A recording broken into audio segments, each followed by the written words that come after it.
نبی علیہ السلام نے ارشاد فرمایا قرب قیامت میں لوگ اپنی بیویوں سے زنا کریں گے.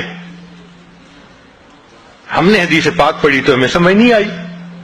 ہم نے اپنے استاد سے پوچھا کہ استاد جی یہ کیا معنی ہے کہ اپنی بیویوں سے زنا کریں گے؟ تو انہوں نے فرمایا ہاں اس کی کئی صورتیں ہیں.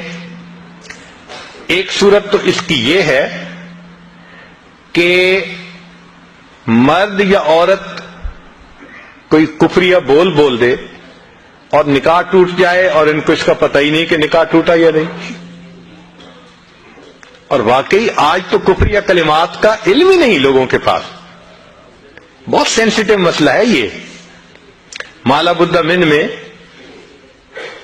فارسی کی کتاب ہے, ہم مفتی صاحب سے پڑھ رہے تھے, تو جب انہوں نے کلمات کفر پڑھائے تو ہماری آنکھیں کھل گئیں. اس میں حضرت مفتی کفایت اللہ رحمۃ اللہ علیہ نے لکھا ہے, نا مفتی قاضی ثناء اللہ پانی پتی رحمۃ اللہ علیہ نے لکھا ہے کہ اگر دو بندے گفتگو کر رہے تھے, ایک نے کہا کہ یہ تو شریعت کی بات ہے اور اگلے نے جواب دیا رکھ پرے شریعت کو فقد کفر, وہ آدمی کافر ہو گیا. شریعت کے بارے میں ایسی بات کہہ دینا کہ رکھ پرے شریعت کو, ایمان کہاں بچتا ہے؟ سوچئے. تو ہمیں چاہیے کہ ہم علماء سے پوچھیں کہ بھئی کلمات کفر کون کون سے ہیں. یہ نہ ہو کہ کہیں ایسے جملے ہم بولیں. کئی جملے تو بہت کامن ہیں. مثلا علماء نے لکھا ہے کہ کسی نے کہا کہ کہاں رہتے ہو؟ دوسرے نے کہا فلاں جگہ رہتا ہوں. او خدا دے پچھاوڑے, خدا کے پچھاوڑے یعنی خدا کے پیچھے رہتے ہو, فقد کفر, ایسا بندہ کہنے والا کافر ہو جاتا ہے. تو ان کا علم حاصل کرنا ضروری کہ کہیں ہم تو اپنی گفتگو میں کوئی ایسی بات نہیں کہہ جاتے, اور اگر نکاح ٹوٹ گیا تو پھر اپنے ذہن میں میاں بیوی رہ رہے ہیں اور زنا کا گناہ لکھا جا رہا ہے. تو فرمایا کہ مرد قرب قیامت میں اپنی بیویوں سے زنا کریں گے. ایک صورت تو یہ ہے, یہ کفریہ کلمہ بیوی بولے تو بھی نکاح ٹوٹا, خامد بولے تو بھی نکاح ٹوٹا. اور دوسری صورت ایک دوسرے کے ساتھ آرگومنٹس, اور یہ تو ہر گھر کی آج بات نظر آتی ہے. جس گھر میں دیکھو الا ماشاء اللہ وہی حال ہے. جب شادی ہوئی میں بولتا تھا, بیوی سنتی تھی. اس نے کہا پھر, کہتے پھر بچے ہو گئے, پھر بیوی بولتی تھی میں سنتا تھا. اس نے کہا پھر, کہتے پھر ہم دونوں بوڑھے ہو گئے, ہم دونوں بولتے تھے محلے والے سنتے تھے. تو بڑھاپے میں آرگومنٹس اور زیادہ. اب ان آرگومنٹس میں ہوتا کیا ہے کہ مرد کی زبان سے کنائے میں طلاق نکل جاتی ہے.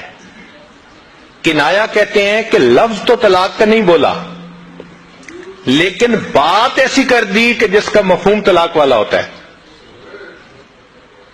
اس کو کنائے میں طلاق کہتے ہیں.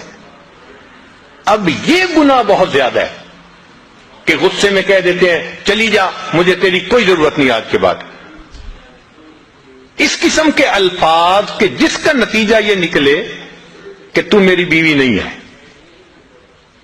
اس کو کنایا کہتے ہیں. اب اس کے مسئلے بھی سیکھنے چاہیے. بھائی نکاح کیا ہے تو کیسے ٹوٹ سکتا ہے, یہ مسئلے بھی تو آنے چاہیے نا. یہ کہاں لکھا ہوا ہے کہ آپ ٹیکس کے سب مسائل جانتے ہیں, بزنس کے سب کوڈز جانتے ہیں, فلاں کا سب نالج آپ نے حاصل کیا ہوا ہے, اور ایک مومن نکاح کر لیتا ہے اور اس کو نکاح طلاق کا پتہ ہی نہیں ہوتا. یہ کہاں کا انصاف ہے؟ شریعت کہتی ہے علم حاصل کرو. ایسا نہ ہو کہ کنائے میں طلاق ہو جائے, ہمیں پتہ بھی نہ ہو اور میاں بیوی مل کے رہ رہے. اور آج تو یہ معاملہ ہے کہ زبان سے طلاق کہہ دیتے ہیں, ہو بھی جاتی ہے, پتہ بھی ہے دونوں کو, مگر بدنامی ہو جائے گی, پھر ایک دوسرے کے ساتھ رہ رہے ہوتے ہیں. چنانچہ ہمیں ایسے لوگ ملے, 5 وقت کا نمازی, تہجد پڑھنے والا, سب نیکی کرنے والا, خود اس نے مجھے کہا کہ آج سے 8 سال پہلے میں نے اپنی بیوی کو طلاق دے دی تھی غصے میں. ویسے میں نے غصے میں دی تھی. میں نے کہا کبھی کسی نے بیوی کو خوش ہو کے طلاق دی؟ دیتا تو غصے میں ہی ہے نا. یہ کیا بات ہوئی کہ غصے میں دی تھی؟ بھئی طلاق تو ہو گئی. اور جی پھر بعد میں ہم نے سوچا وہ بھی نیک ہے میں بھی نیک ہوں, بدنامی ہو جائے گی, بچے خراب ہو جائیں گے, تو بس پھر ہم نے پھر اکٹھا رہنا شروع کر دیا. نہ رشتہ داروں کو پتا, نہ علماء سے پوچھا. پھر میاں بیوی اکٹھا رہ رہے ہیں, ایک گھر ایک کمرے میں. اب بتائیں زنا ہو رہا ہے کہ نہیں ہو رہا؟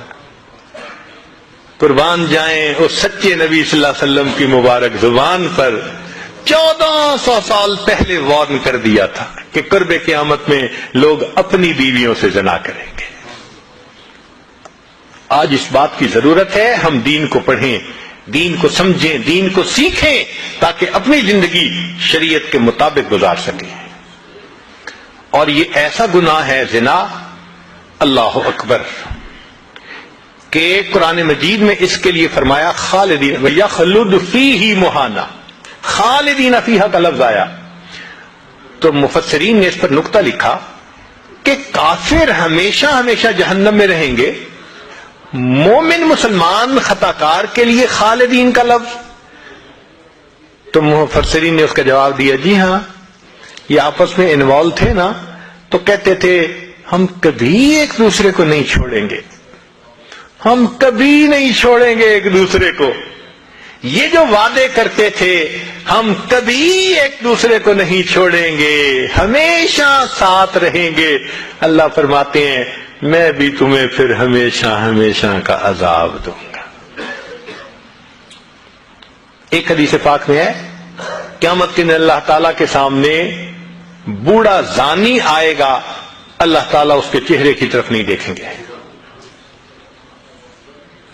ایک روایت میں ہے قیامت کے دن بے پردہ جو ننگے سر پھرنے والی عورت ہوگی وہ اللہ کے سامنے کھڑی کی جائے گی, اللہ تعالیٰ اس کی طرف نہیں دیکھیں گے. یہ وہ گناہ ہے کہ اللہ تعالیٰ کی رحمت کی نظر ہی قیامت کے دن نہیں پڑے گی. آج اس سے بچنے کی ضرورت ہے.